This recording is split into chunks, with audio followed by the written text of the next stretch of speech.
ہماری اس ویڈیو کو شروع سے آخر تک ضرور دیکھیے گا۔ تو میرے دوستو، بات ہو رہی تھی سورہ اخلاص کے فضائل پر۔ میرے پیارے دوستو، سورہ اخلاص 4 آیات، 15 کلمات اور 47 حروف پر مشتمل ایک چھوٹی سی سورت ہے جو اللہ تعالیٰ کی ذات و صفات کا تعارف کرانے کے لیے نازل ہوئی۔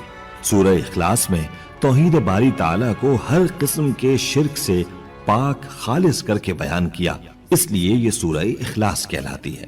کہنے کو یہ سورہ چھوٹی لیکن مطلب اور معنیت میں بہت وسیع ہے۔ اس کے مکی اور مدنی دونوں کے ہونے میں اختلاف ہے۔ حضرت عبداللہ بن مسعود سے روایت ہے کہ قریش کے لوگوں نے پیارے رسول صلی اللہ علیہ وآلہ وسلم سے کہا کہ اپنے رب کا نسب ہمیں بیان کیجیے۔ جواب میں یہ سورہ نازل کی گئی۔ اہل عرب کا یہ قاعدہ تھا کہ وہ جب کسی اجنبی کو ملتے تو پہلے اس سے اس کا حسب و نسب پوچھتے۔ حضرت انس کا بیان ہے کہ خیبر کے کچھ یہودی علماء حضور اکرم صلی اللہ علیہ وآلہ وسلم کے پاس آئے اور کہا، اے ابو القاسم، اللہ نے ملائکہ کو نور حجاب، آدم کو مٹی، سڑے ہوئے گارے، ابلیس کو آگ کے شعلے سے، آسمان کو دھوئیں اور پانی کو جھاگ سے بنایا۔ اب ہمیں اپنے رب کے متعلق بتائیے، وہ کس چیز سے بنا ہے؟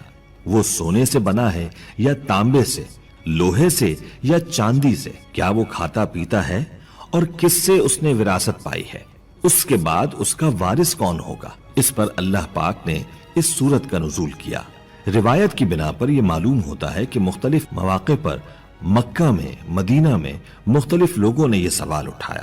ہر بار اللہ پاک کی طرف سے یہی اشارہ ملا کہ جواب میں ہر سوال کرنے والے کے سامنے اس سورت کو دہرائیں۔ قرآن پاک کا یہ اعجاز ہے کہ اس نے اٹھنے والے ہر سوال کا نہ صرف واضح جواب دیا ہے بلکہ اس کو مکمل جامعیت اور ثبوت کے ساتھ محفوظ کر دیا تاکہ قیامت تک کوئی بھی متنازع سوال دشمنان اسلام کی طرف سے اٹھایا جائے تو قرآن پاک سے بہترین جواب دیا جا سکے۔ قرآن پاک میں اللہ کی عظمت کو واضح طور پر بیان کیا گیا ہے۔ وہی اس کائنات کا رب ہے اور کسی دوسرے کا ربوبیت میں کوئی حصہ نہیں ہے، اس کا کوئی شریک نہیں ہے۔ وہی مالک الملک ہے۔ میرے پیارے دوستو، اب بات کرتے ہیں سورہ اخلاص کی فضیلت کے بارے میں۔ میرے پیارے دوستو، اس سورت کی بہت بڑی فضیلت ہے۔ میرے پیارے دوستو، ہمارے نبی کریم حضرت محمد مصطفیٰ صلی اللہ علیہ وآلہ وسلم نے مختلف مواقعوں پر لوگوں کو بتایا کہ یہ سورت 1/3 قرآن پاک کے برابر ہے۔ حضرت عائشہ رضی اللہ تعالی عنہ کی یہ روایت بخاری و مسلم اور دوسری کتب حدیث میں ہے کہ رسول اللہ نے ایک صاحب کو ایک مہم میں سردار بنا کر بھیجا۔ پورے سفر کے دوران ان کا یہ معمول رہا کہ نماز میں وہ سورہ اخلاص پر قرات کا خاتمہ کرتے تھے۔ واپسی پر ان کے ساتھیوں نے آپ صلی اللہ علیہ وآلہ وسلم سے اس کا ذکر کیا۔ آپ صلی اللہ علیہ وآلہ وسلم نے فرمایا کہ ان سے پوچھو کہ وہ ایسا کیوں کرتے ہیں۔ جب ساتھیوں نے استفسار کیا تو جواب ملا کہ اس سورہ مبارکہ میں رحمان کی صفت بیان کی گئی ہے، لہٰذا اس کا پڑھنا مجھے محبوب ہے۔ جب آپ صلی اللہ علیہ وآلہ وسلم کو یہ بات بتائی گئی تو آپ نے ارشاد فرمایا کہ ان کو خبر دے دو کہ اللہ بھی ان کو محبوب رکھتا ہے۔ سورہ اخلاص کی فضیلت اس بات سے بھی ظاہر ہے کہ سورت تنزیہ اور نفی و اثبات کی جمع اقسام پر مشتمل ہے، اس لیے وہ ثلث قرآن کے برابر ہے۔ میرے پیارے دوستو، انصار میں ایک صاحب مسجد قباء میں نماز پڑھاتے تھے۔ ان کا معمول تھا کہ وہ ہر رکعت میں پہلے سورہ اخلاص پڑھتے، پھر کوئی اور سورت کی تلاوت فرماتے۔ لوگوں نے اس بات پر اعتراض کیا کہ سورہ اخلاص پڑھنے کے بعد اسے ناکافی سمجھتے ہوئے اس کے ساتھ یہ دوسری سورہ مبارکہ کی تلاوت کرتے ہیں۔ یہ بات درست نہیں، یا تو سورہ اخلاص کو پڑھیں یا پھر چھوڑ کر کسی اور سورہ کی تلاوت کریں۔ انہوں نے بڑے تحمل سے الزام کو سنا اور ملائمت سے فرمایا کہ میں اس کو نہیں چھوڑ سکتا، تم کسی اور کو امام بنانا چاہو تو تمہیں آزادی ہے، میں نماز پڑھاؤں گا تو ایسے ہی پڑھاؤں گا۔ لوگوں کو ان کی جگہ کسی اور کو امام بنانا منظور نہیں تھا۔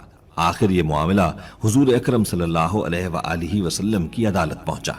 آپ نے دریافت فرمایا کہ کیا ماجرا ہے، کیوں ان لوگوں کی بات کو نہیں مانتے ہو؟ تمہارے ساتھی جو چاہتے ہیں اس کو قبول کر لو۔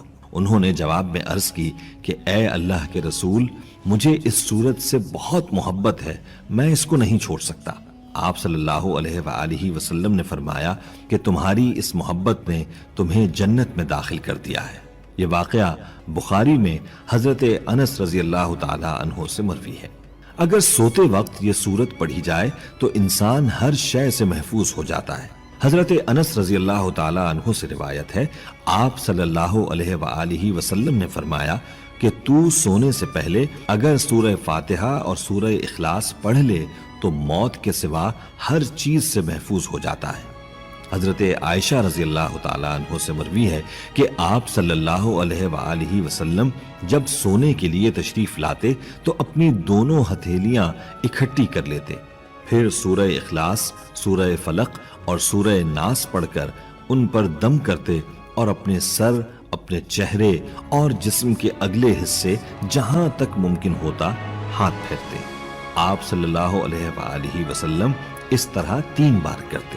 آپ صلی اللہ علیہ وآلہ وسلم نے فرمایا، گھر میں داخل ہوتے ہوئے جس نے سورہ اخلاص کا ورد کیا، اس کے گھر سے فقر اور فاقہ ہمیشہ کے لیے رخصت ہوا۔ اب میرے دوستو، سورہ اخلاص کے چند وظائف آپ کو بتاتے ہیں کہ آپ کون سے مسئلے کے لیے کتنی بار سورہ اخلاص پڑھ سکتے ہیں۔ سر درد کے علاج کے لیے کچھ لوگ سورہ اخلاص کو سر درد کے لیے دم کے طور پر یوز کرتے ہیں۔ اس کا طریقہ روایت میں کچھ ایسے ملتا ہے کہ دم کرنے والا اور کروانے والا دونوں آمنے سامنے چوڑی مار کر بیٹھ جائیں، پھر 11 بار سورہ اخلاص کو پڑھ کر مریض کی کنپٹیوں کو انگلی سے پکڑتے ہوئے آہستہ آہستہ دونوں بھووں کے درمیان لا کر دم کرتے ہیں اور انگوٹھا کھینچ لیتے ہیں۔ اس طرح دن میں 3 بار دم کرنے سے سر کا درد مکمل ختم ہو جاتا ہے۔ بچوں کا فوت ہو جانا، کچھ خواتین کے بچے اوائل حمل میں ہی ضائع ہو جاتے ہیں۔ حمل کے پہلے مہینے دیسی اجوائن، 1 پاؤ کالی مرچ، 1 پاؤ شہد لے کر عروج ماہ میں 100 بار سورہ اخلاص پڑھ کر ان پر دم کیا جاتا ہے۔ پھر روزانہ 1 چٹکی اجوائن اور 3 کالی مرچ لے کر انگلی پر شہد لگا کر کھلاتے ہیں۔ کچھ لوگ الگ الگ بھی 100 بار ان پر سورہ اخلاص کو پڑھتے ہیں تاکہ زیادہ اثر ہو جائے۔ کسی نیک معتبر بزرگ سے دم کروانا چاہیے، نہ کہ خود کیا جائے۔ ڈراؤنے خواب، کچھ لوگوں کو بہت برے خواب آتے ہیں، وہ شدید ڈر کے باعث دوبارہ سو نہیں سکتے۔ وہ باوضو نماز پڑھ کر بستر پر لیٹ جائیں، پھر سورہ فاتحہ اور اخلاص دونوں پڑھ لیں، انشاءاللہ ڈراؤنے خوابوں سے محفوظ رہیں گے۔ روزانہ 8 بار سورہ اخلاص کو پڑھنا، اگر آپ روزانہ 8 بار سورہ اخلاص کو پڑھتے ہیں تو اس سے دن میں ہر طرح کی پریشانی ختم ہو جاتی ہے، ہر طرح کی حاجت اللہ پاک پوری فرما دیتے ہیں۔ میاں بیوی میں محبت، سورہ اخلاص 41 بار پڑھی جائے، اس کے اول تا آخر درود پاک کو پڑھا جائے اور شیرینی پر دم کر کے ناراض میاں بیوی کو کھلائی جائے تو دونوں میں باہمی محبت بڑھے گی۔ یہ عمل نکاح میں بندھے میاں بیوی کے لیے ہے۔ میرے دوستو، اس مختصر سی صورت میں اللہ پاک نے کتنی زیادہ فضیلت رکھی ہے۔ اب ہمیں چاہیے کہ ہم اس کو روزانہ پڑھنے کی عادت بنا لیں تاکہ دنیا اور آخرت دونوں سنور سکیں۔ آخر میں ہم امید کرتے ہیں کہ آپ کو ہماری آج کی یہ ویڈیو ضرور پسند آئی ہوگی۔ اگر آپ کو ہماری آج کی یہ ویڈیو پسند آئی ہے تو آپ سے